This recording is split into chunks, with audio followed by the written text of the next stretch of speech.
स्थायी आत्मा का भ्रम एक अद्वैत दृष्टि से अस्तित्व की मीमांसा। संस्कृत का यह गूढ़ वचन राज्य सुता कलंत्राणी शरीराणी सुखानि च सशक्त्यासे भी नष्टानि च जन्मनि जन्मनि मानवीय अहंकार के दार्शनिक गढ़ को ध्वस्त करने वाला आध्यात्मिक महाप्रहार है, जो न केवल मृत्यु के तथ्य को संस्थापित करता है अपितु मानवीय चेतना की मूलभूत जड़ता को भी उद्घाटित करता है। यह अस्पष्ट प्रवृत्ति जिसके कारण हम उन चरों में संयुक्त डिस्कशल स्टेटमेंट अटैचमेंट बने रहते हैं, अनंत पूर्व जन्मों में हमें बार बार विफल कर चुके हैं। आधुनिक में जहाँ विरासत डिजिटल पद चिन्हों से मापी जाती है, सार्वभौमिकता कॉरपोरेट पदानुक्रमों में अन्वेषित होती है, यह प्राचीन ज्ञान एक मौलिक सुधारात्मक दृष्टि प्रदान करता है।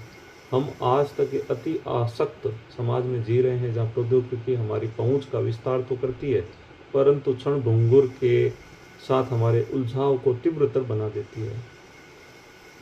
यह दार्शनिक विश्लेषण हानि के 5 आयामी वर्गीकरण राज्य, सत्ता, संतान, वंश, साथी, संबंध, शरीर, देह और सुख भोग के माध्यम से प्रमाणित करता है कि अनित्यता ही एकमात्र वस्तुनिष्ठ सत्य है।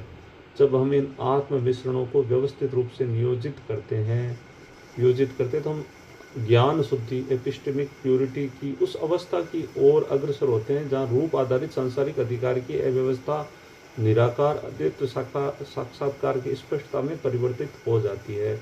दार्शनिक और वास्तविकता यह है कि प्रत्येक राज्य समय की स्मृति से पहले ही एक खंडर है। प्रत्येक शरीर आपका स्थायी निवास नहीं है, अपितु दीर्घतम अस्थायी आवास है। आनंद स्थायित्व का वचन देकर केवल पुनरावृत्ति प्रदान करता है। विरासत का अहंकार का यह व्यर्थ प्रयास है, विस्मृति ओब्लिवियन के साथ सौदेबाजी करना चाहता है।